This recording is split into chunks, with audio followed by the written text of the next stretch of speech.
ओम श्री गणेशाय नमः। शनिदेव भगवान शनिवार व्रत कथा। एक समय सूर्य, चंद्रमा, मंगल, बुध, बृहस्पति, शुक्र, शनि, राहु और केतु इन 9 ग्रहों में आपस में विवाद हो गया। हमसे सबसे बड़ा कौन है। सब अपने आप को बड़ा ही कहते थे। जब आपस में जो है कोई निश्चय नहीं हो सका तो सब आपस में झगड़ते हुए देवराज इंद्र के पास गए और कहने लगे कि आप सब देवताओं के राजा हैं, इसलिए आप हमारा न्याय करके बतलाइए कि हम 9 ग्रहों में सबसे बड़ा कौन है। देवराज इंद्र देवताओं का प्रश्न सुन करके घबरा गए और कहने लगे कि मुझ में यह सामर्थ्य हिम्मत नहीं है कि मैं किसी को छोटा या बड़ा बतला सकूं। मैं अपने मुख से जो है कुछ नहीं कह सकता हूं। हाँ, एक उपाय हो सकता है। इस समय जो है पृथ्वी पर राजा विक्रमादित्य दूसरों के दुखों का निवारण करने वाले हैं, इसलिए आप सब मिलकर के उन्हीं के पास जाएं। वही जो है आपके विवाद का निवारण कर सकेंगे। सभी ग्रह देवता देवलोक से चल करके भूलोक पृथ्वी पर आकर के राजा विक्रमादित्य के सभा में उपस्थित हुए और अपना अपना प्रश्न जो है राजा के सामने रखा। राजा विक्रमादित्य जो है ग्रहों की बात सुनकर के गहरी चिंता में पड़ गए कि मैं अपने मुख से जो है किसको छोटा और किसको बड़ा बतलाऊंगा। जिसको छोटा बताऊंगा वही क्रोध करेगा। उनका झगड़ा निपटाने के लिए जो है उन्होंने यह एक उपाय सोचा और सोना, चांदी, कांसा, पीतल, शीशा, रागा, जस्ता, अभ्रक और लोहा 9 धातुओं के आसन बनवाए। सब आसनों को क्रम से जो है जैसे सोना सबसे पहले और लोहा जो है सबसे पीछे बिछाया गया। इसके पश्चात राजा ने सब ग्रहों से कहा कि आप सब जो है अपना अपना आसन ग्रहण करिए। जिसका आसन जो है सबसे आगे होगा वह सबसे बड़ा होगा और जिसका आसन सबसे पीछे होगा वह सबसे छोटा जानिए। क्योंकि लोहा सबसे पीछे था और वह जो है संदेव का आसन था, इसलिए संदेव ने समझ लिया कि राजा ने मुझको सबसे छोटा बना दिया है। इस निर्णय पर संदेव को बहुत ही क्रोध आया। उन्होंने कहा कि राजा तो मेरे पराक्रम को नहीं जानता है। सूर्य एक राशि पर 1 महीना, चंद्रमा सब 2 महीने 2 दिन और मंगल जो है 1.5 महीने रहता है। बृहस्पति 13 महीने, बुध और शुक्र जो है 1-1 महीने विचरण करते हैं। परंतु मैं एक राशि पर 2.5 वर्ष से लेकर 7.5 साल तक रहता हूँ। बड़े बड़े देवताओं को मैंने भी पानी पिला दिया है, अर्थात भीषण दुख दिया है। राजन सुन लो, श्री रामचंद्र जी के ऊपर जब 7.5 आई और उन्हें वनवास हो गया, रावण पर भी जब आई 7.5 का प्रकोप, तब जो है राम जो है बांदरों की सेना लेकर के लंका पर चढ़ाई कर दी और रावण के कुल का नाश कर दिया है। राजन अब तुम सावधान रहना। राजा विक्रमादित्य ने कहा, जो कुछ भाग्य में होगा देखा जाएगा। इसके बाद अन्य ग्रह तो प्रसन्नता के साथ अपने अपने स्थान पर चले गए, परंतु संदेव का क्रोध के साथ जो है वहां से सिधारे। कुछ काल व्यतीत हो जाने पर राजा विक्रमादित्य की 7.5 की दशा आई तो संदेव घोड़ों का सौदागर बन करके अनेक सुंदर घोड़ों के सहित जो है राजा विक्रमादित्य की राजधानी में आए। जब राजा ने घोड़ों के सौदागर को आने की खबर सुनी तो अपने सुपाल को अच्छे अच्छे घोड़े खरीदने की आज्ञा दी। या सुपाल जो है अर्थात घोड़े का रक्षक जो है ऐसी अच्छी नस्ल के घोड़े को देख करके और उसका मूल्य सुनकर चकित हो गया और तुरंत ही राजा को खबर दी कि राजा विक्रमादित्य उन घोड़ों को देख करके हैरान रह गए, चकित रह गए, दंग रह गए।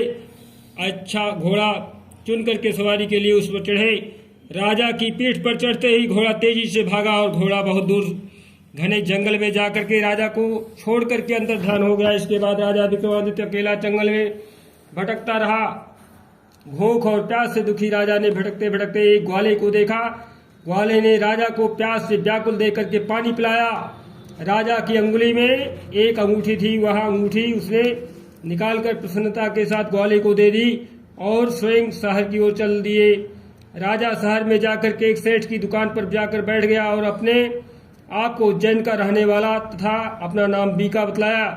सेठ ने उसको एक कुलीन मनुष्य समझ करके जल दिया, पानी पिलाया, कुछ खिलाया पिलाया। भाग्यवश उस दिन जो है सेठ की दुकान पर बहुत अधिक बिक्री हुई। तब सेठ उसको जो है भाग्यवान पुरुष समझ करके भोजन कराने के लिए अपने साथ अपने घर ले आया। भोजन करते समय राजा विक्रमादित्य ने एक आश्चर्यजनक घटना देखी। जिस खूंटी पर जो है हार लटका था वह खूंटी उस हार को निकल रही थी। भोजन के पश्चात जब सेठ कमरे में आया तो उसे कमरे में हार नहीं मिला। उसने वह निश्चय किया कि सिवाय बीका के और कोई इस कमरे में नहीं आया था, अतः जो है अवश्य ही उसी ने हार चोरी किया है। परंतु बीका का मतलब है विक्रमादित्य ने हार लेने से इनकार कर दिया। इस पर जो है 5-7 आदमी उसको जो है पकड़ करके नगर के फौजदार के पास ले गए और फौजदार ने उसको जो है राजा के सामने उपस्थित कर दिया और कहा कि आदमी भला प्रतीत होता है, चोर मालूम नहीं होता है, परंतु सेठ का कहना है कि इसके सिवाय और कोई घर में आया ही नहीं था, इसलिए अवश्य ही इसी ने चोरी की है। राजा ने आज्ञा दी कि इसके हाथ पैर कटवा करके चौरंगिया किया जाए। राजा की आज्ञा को सुन करके आज्ञापालों ने तुरंत उसका पालन किया। बीका के हाथ पैर कटवा दिए गए। कुछ काल व्यतीत होने पर एक तेली उसको जो है अपने घर ले गया और उसको कोल्हू पर बिठा दिया। बीका उस पर बैठा हुआ जो है अपनी जवान से बैल हाँकता रहा। इस काल में राजा की शनि की दशा समाप्त हो गई। वर्षा ऋतु के समय वह मल्हार राग में गाने लगा। यह राग सुनकर के उस शहर की राजकन्या की जो है मनभावनी उस राग पर मोहित हो गई। राजकन्या ने राग गाने वाले की खबर लाने के लिए अपनी दासी को भेजा। दासी सारे शहर में घूमती रही। जब वह तेली के घर के निकट से निकली तब क्या देखती है कि एक तेली के घर में चौरंगिया राग गा रहा है। दासी ने लौट करके राजकुमारी को सब वृत्तांत सुना दिया। बस उसी क्षण राजकुमारी मनभावनी ने अपने मन में यह प्रण कर लिया कि चाहे जो कुछ भी हो, मैं इस चौरंगिया के साथ ही विवाह करना चाहूंगी। निश्चय कर लिया। प्रातः काल होते ही जब दासी ने राजकुमारी मनभावनी को जगाना चाहा तो राजकुमारी अनशन में व्रत लेकर के पड़ी रही। दासी ने रानी के पास जाकर के राजकुमारी के न उठने का वृत्तांत सारी कथा समाचार सुनाया। रानी ने वहां जाकर के राजकुमारी को जगाया और उसके दुख का कारण पूछा। राजकुमारी ने कहा कि माताजी, मैंने यह प्रण कर लिया है कि तेली के घर में जो चौरंगिया है मैं उसी के साथ विवाह करूंगी। माता ने कहा, पगली, तू यह क्या कर रही है? तुझे किसी देश के राजा के साथ परिणय किया जाएगा। कन्या कहने लगी कि माताजी, मैं अपने मन में प्रण कर चुकी हूँ, उस प्रण को कभी नहीं तोड़ूंगी। माता ने चिंतित होकर के यह बात महाराज को बताई। महाराज ने भी आकर के उसे समझाया कि मैं अभी देश देशांतर में अपने दूत भेज करके सुयोग्य रूपवान एवं बड़े से बड़े गुणी राजकुमार के साथ तुम्हारा विवाह करूंगा। ऐसी बात तुम्हें कभी नहीं विचारनी चाहिए, मन में सोचनी चाहिए। परंतु राजकुमारी ने कहा, पिताजी, मैं अपने प्राण त्याग दूंगी परंतु किसी दूसरे से विवाह नहीं करूंगी। यह सुनकर के राजा ने क्रोध से कहा, यदि तेरे भाग्य में ऐसा ही लिखा है तो जैसी तेरी इच्छा हो वैसा ही करना।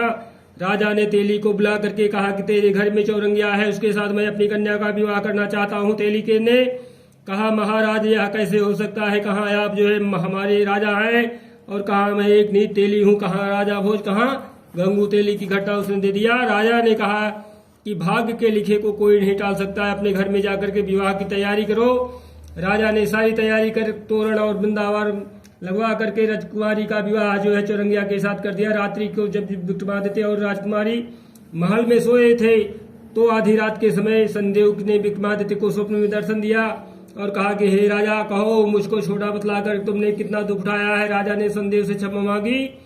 शनिदेव ने राजा को क्षमा कर दिया और प्रसन्न होकर के विक्रमादित्य को हाथ पैर वापस कर दिए। तब राजा विक्रमादित्य ने शनिदेव से प्रार्थना की, महाराज, मेरी प्रार्थना स्वीकार करें। जैसा दुख जो है आपने मुझे दिया है वैसा और किसी को ना देना। शनिदेव ने कहा, तुम्हारी यह प्रार्थना स्वीकार है। जो मनुष्य मेरी कथा सुनेगा वह कहेगा उसके सारी मेरी दशा जो है 7.5 की समाप्त हो जाएगी, कभी किसी प्रकार का कोई दुख नहीं होगा और जो जरूरत होगी वह मैं पूरा करूंगा और मेरा ध्यान करेगा या चींटियों को आटा कभी डालेगा, उसके सभी मनोरथ पूर्ण होंगे।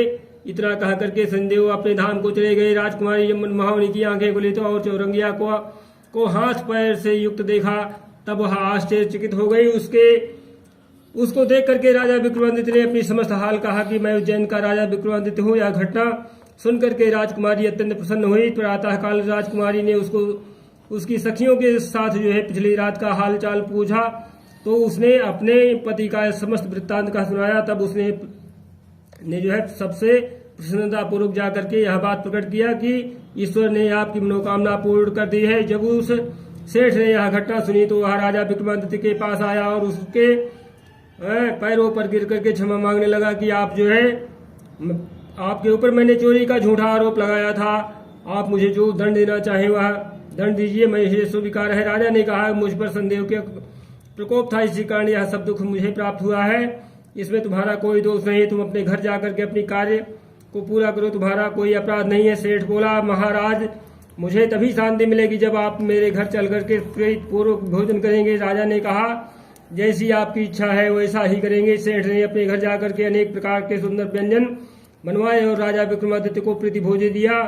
जिस समय राजा भोजन कर रहे थे वह एक अत्यंत आश्चर्यजनक घटना सबको दिखाई दी। जो खूंटी पर पहले हार निगल गई थी वह सब जो है हार उगल रही थी। जब भोजन समाप्त हो गया तो सेठ ने हाथ जोड़ करके बहुत सी मोहरें राजा को भेंट दी और कहा, मेरी श्री कौड़ी नाम की कन्या है, उसका जो है आप पानी ग्रहण करें। राजा विक्रमादित्य ने उसकी प्रार्थना स्वीकार कर ली। तब सेठ ने अपनी कन्या का विवाह जो है राजा के साथ कर दिया और बहुत सारा दान दहेज दे करके विदा किया। कुछ दिन तक इस प्रकार से राजा राज्य में निवास करने के पश्चात राजा विक्रमादित्य ने अपने ससुर से राजा से कहा कि अब मेरी जो है उज्जैन जाने की इच्छा है, अर्थात मैं अपनी नगरी को जाऊंगा। कुछ दिन बाद विदा लेकर के राजकुमारी मनभावनी श्रेष्ठ की कन्या श्री कौरी तथा दोनों जगह दहेज में प्राप्त अनेक प्रकार के दास दासी नौकर चाकर रुपया पैसा रथ पालकियों के साथ राजा विक्रमादित्य जो है उज्जैन की तरफ चले। जब वह शहर के निकट पहुंचे और पूर्ववासियों ने राजा को आने का संवाद सुना तो उज्जैन की समस्त प्रजा जो है ग्वानी के लिए आई। प्रसन्नता से जो है राजा अपने महल में पधारे। सारे नगर में भारी उत्सव मनाया गया और रात्रि को दीपमाला की गई। दूसरे दिन राजा ने अपने पूरे राज्य में घोषणा करवाई कि संदेवता सब ग्रहों में सर्वोपरि है, मैंने इनको छोटा बतलाया है, इसी से मुझको यह दुख प्राप्त हुआ है। इस प्रकार सारे राज्य में संदेव की पूजा और कथा होने लगी। राजा और प्रजा अनेक प्रकार के सुख भोगती रही। जो कोई संदेव भगवान की इस कथा को पढ़ता है या सुनाता है, संदेव की कृपा से उसके सब दुख दूर हो जाते हैं। व्रत के दिन जो है संदेव की कथा को पाठ अवश्य करना चाहिए। ओम शांति ओम शांति ओम शांति। श्री संदेव जी की आरती। जय जय शनिदेव महाराजा, जन के संकट हरने वाले, तुम शौर्य पौत्र बलधारी, भय मानत दुनिया सारी जी। साधत हो दुर्लभ काज, तुम धर्म राज के भाई, जम क्रूरता पाई जी, गन गर्जन करते आवाज, तुम नील देव विकरारी जी, मानत है दुनिया सारी जी। भैंसा पर करत सवारी जी, कर लोहा गदा रहे साज, तुम विभूति रंग बनाओ जी, निर्धन सिर छत्र धराओ जी। समर्थ हो करन मम काज, राजा को राज मिटाओ जी। जिन भगतों पर फेर दिवायो जी, जग में हुए गई जय जयकार। तुम हो स्वामी हर चरणन सिर करत नमामि जी, पूर्वो जन जन की आस, यह पूजा देव तिहारी जी। जय जय श्री शनिदेव महाराज, हम करत दीन भाव ते प्यारी जी, अंगीकृत करो कृपाल जी। प्रभु सुधि देश निहारो जी, क्षमिए अपराध हमारो जी। है हाथ तिहारे ही लाज, हम बहुत विपत्ति घबराए जी। शरणागति तुम्हारी आए जी, प्रभु सिद्धि करो सब काज। यह विनय कर जोर कर भक्तों सुनाओ जी, तुम देवन के सिरताज। जय जय श्री शनिदेव प्रभु, करिए मन की याद। जय श्री शनिदेव भगवान की।